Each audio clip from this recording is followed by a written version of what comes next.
बहू, हमने भी बच्चे पैदा किए हैं लेकिन ऐसा चटोरपन कभी नहीं किया। मम्मी जी, घी खत्म हो गया है, रोटियों पर लगाने के लिए घी दे दो। मधु छोटी सी डिब्बी अपनी सासू माँ के सामने करते हुए बोली। क्या घी खत्म हो गया? तुम दोनों घी पीती हो क्या?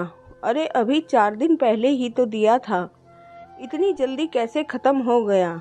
मैं इतनी सी डिब्बी से पूरे हफ्ते भर की रोटियों पर घी लगाती थी, पर आजकल की बहुओं को बचत से कुछ लेना देना नहीं। कहते हुए विमला जी मधु के हाथ से वह घी की डिब्बी ली और अपने कमरे में रखी उस छोटी सी अलमारी का ताला खोल उसमें घी भरने लगी। घी डालने के बाद मधु को हिदायत देते हुए बोली, पढ़ी लिखी है, अपनी जेठानी जैसी गंवार नहीं।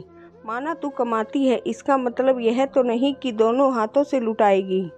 घर परिवार में कब क्या ज़रूरत पड़ जाए, ऐसी छोटी छोटी ज़रूरतों में कटौती कर। मैंने अपने दोनों लड़कों को पढ़ा लिखा कर इतने बड़े ओहदों पर पहुंचाया है। बिमला जी मधु को अपना ज्ञान देते हुए बोली।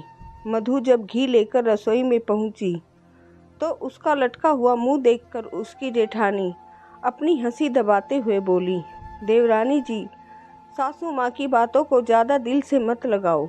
खैर अभी नई नई हो, कुछ दिनों बाद इस घर के कायदे कानून समझ जाओगी। मुझे भी शुरू में तुम्हारी तरह बहुत बुरा लगता था, अब तो इस कान से सुनकर उससे निकाल देती हूँ।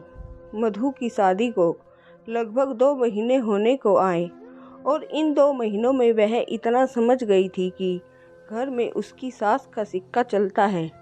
ससुर जी उनके किसी भी आदेश को नकार नहीं पाते, बस एक मूक दर्शन की भांति हर बात के लिए मौन स्वीकृति दे देते हैं और दोनों ही बेटे घर के मामलों में दखल न देने की बात कहकर अपना पल्ला झाड़ लेते। जब बेटों और ससुर की सुनवाई ना थी तो बहुओं की क्या औकात। संयुक्त परिवार में पली बड़ी मधु पढ़ी लिखी नौकरी पेशा लड़की थी। उसकी दादी और मम्मी में हमेशा ही बहुत अच्छी बनती थी। मजाल है कोई अनजान उन्हें सास बहू समझे। उसकी दादी उसकी मम्मी को एक बेटी की तरह ख्याल रखती थी, इसलिए मधु के नज़रों में शुरू से ही सास की बहुत अच्छी छवि बनी थी। शादी के समय भी उसकी दादी व मम्मी ने इन्हीं बातों को समझाकर विदा किया था कि बिटिया, सास दूसरी माँ होती हैं, उसको माँ की तरह सम्मान देना और अपने दिल की बातों को और किसी भी ज़रूरत को उनके सामने बेहिचक कहना। मधु ने अपनी दादी व माँ की बातों को अपने आंचल से बांध ससुराल में कदम रखा, लेकिन उसकी ससुराल की दुनिया उसके मायके की दुनिया से बिल्कुल अलग थी। सासू माँ बहुओं से दोगला व्यवहार करती, उनके हुक्म के बगैर वहाँ एक पत्ता भी ना हिलता, खुद किसी काम को हाथ ना लगाती। लेकिन बहुओं को एक पल भी आराम से सांस लेना उनको गवारा ना था।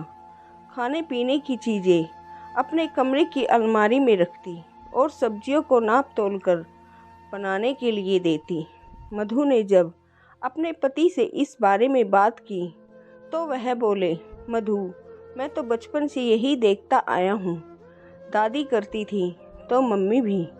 वैसे भी भाभी को इतने साल हो गए, उन्हें इस बात से कोई दिक्कत नहीं, तो तुम क्यों परेशान हो रही हो? तुम तो नौकरी करती हो, अगर तुम्हारा कुछ खाने का मन करे तो बाहर खा पी लिया करो। ऐसी छोटी छोटी बातों को बतंगड़ बना ना खुद परेशान हो ना मुझे परेशान करो।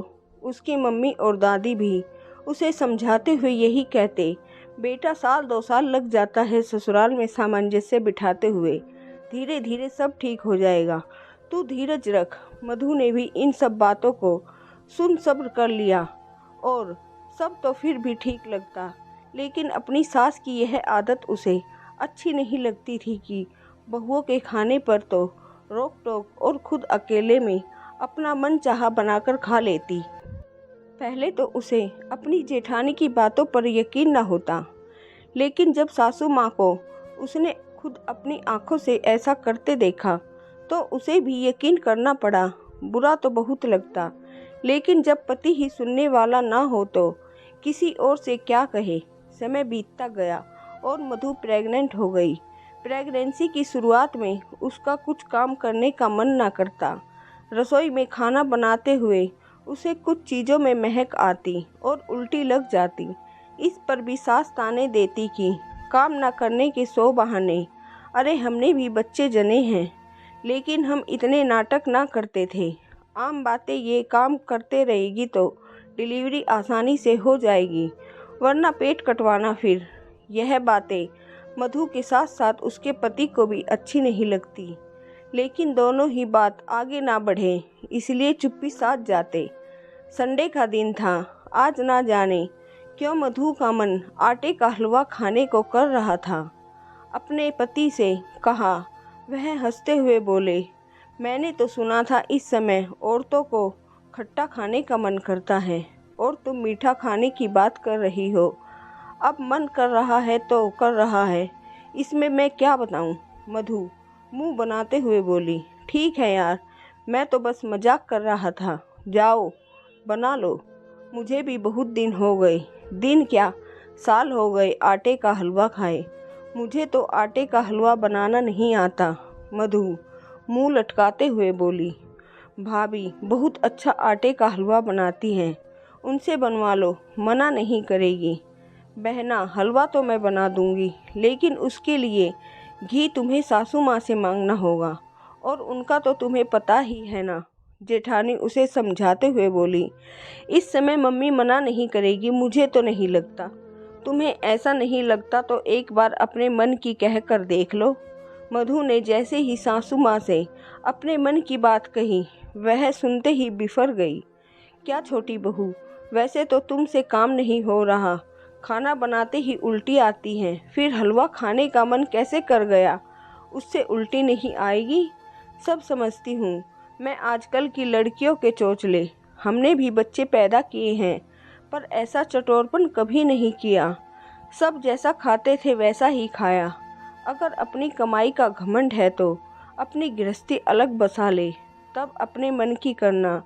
यहाँ तो सबके जैसा ही खाना पीना पड़ेगा। सुनकर मधु के आंसू आ गए। उसे अपनी मम्मी की बात याद आ गई कि सास दूसरी माँ होती है और उसे अपने मन की हर बात कहना। क्या माँ ऐसी होती है? वह जैसे ही मुड़ी, सामने उसका पति खड़ा था। माँ की तेज आवाज़ सुनकर आ गया था, क्या तू अपनी पत्नी की पैरवी करने आया है यहाँ? अपनी माँ का यह सवाल सुन उससे कोई जवाब देते ना बना और चुपचाप अपने कमरे में चला गया। लेकिन आज उसे अपनी माँ का व्यवहार वाकई ही बुरा लगा। उसे खुद पर ही गुस्सा आया। क्यों नहीं उसने कह दिया, माँ आप गलत हो। क्या बहुओं के खाने पीने पर इतनी बंदिश लगाना सही है? लेकिन अब सोचने से क्या फ़ायदा, जब कहना था तब तो कहा नहीं। इन बातों को अभी 2-4 दिन ही हुए थे कि ऑफिस में मधु की तबीयत अचानक खराब हो गई। उसने अपने पति को फ़ोन किया, उसे लेकर डॉक्टर के पास गया। डॉक्टर ने वजह बीपी बताते हुए उसे आराम करने की सलाह दी। मधु इतनी जल्दी घर नहीं जाना चाहती थी, क्योंकि उसकी जेठानी 1 हफ्ते के लिए मायके गई थी।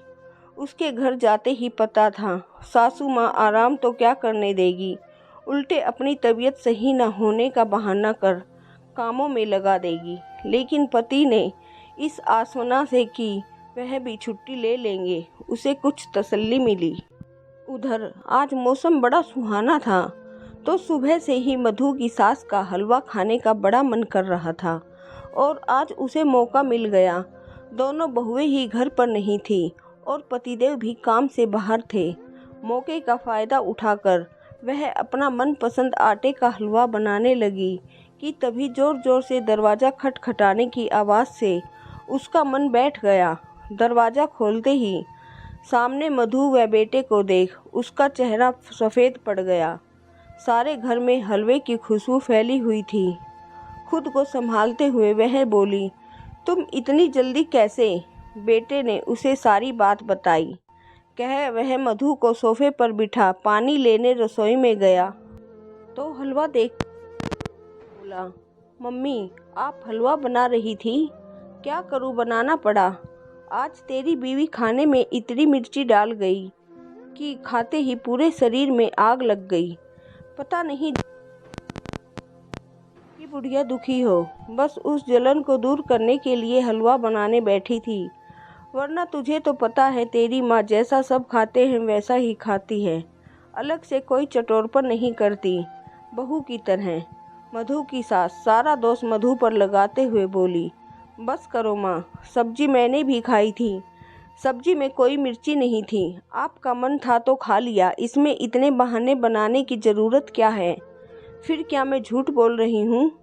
मधु की सास दहाड़ते हुए बोली, मुझे नहीं पता माँ, लेकिन इतना पता है कि 4 दिन पहले ही आपने मधु को इसी हलवे की वजह से कितनी बातें सुनाई। सुना है मैंने और देखा भी है कि गर्भवती स्त्री का घर वालों के साथ साथ बाहर वाले भी कितना ध्यान रखते हैं। मेरे ऑफिस में लेडीज इस अवस्था में उसका ध्यान रखने के साथ उसकी मनपसंद खाने की भी चीज़ें बनाकर लाती हैं, और एक आप हो कि शादी के इतने महीनों में शायद ही मधु ने कोई फरमाइश की होगी, और उस दिन पहली बार आपको अपना समझकर कुछ मांगा तो आपने गैरों की तरह उसे धुतकार दिया, और आज आपका मन किया तो अकेले बनाने बैठ गई और उसमें भी दोष मधु पर लगा दिया। मम्मी, मधु के मम्मी पापा के अच्छे संस्कार ही हैं कि उसने तो इस घर में वह इससे जुड़े सभी रिश्तों को अपना मान लिया, लेकिन मेरे संस्कार, मैं उसे पत्नी तो बना लाया लेकिन उसके सुख दुख का साझी ना बन सका। हमेशा यही सोचता रहा माँ को बुरा ना लग जाए, लेकिन कभी यह नहीं सोचा कि मधु को भी बुरा लग सकता है।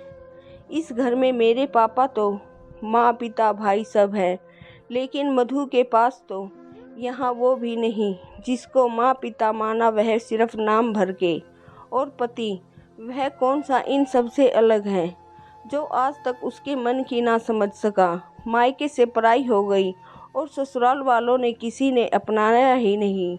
बताओ यह जाए तो जाए कहाँ? लेकिन आज मुझे अपनी गलती का एहसास हो गया माँ। आज से मैं बेटे के साथ साथ अपना पति धर्म भी निभाऊंगा, और आशा करता हूँ आप भी बहुओं को कम से कम घर की सदस्य का दर्जा तो ज़रूर दें। इसी में इस घर और हम सबकी भलाई है।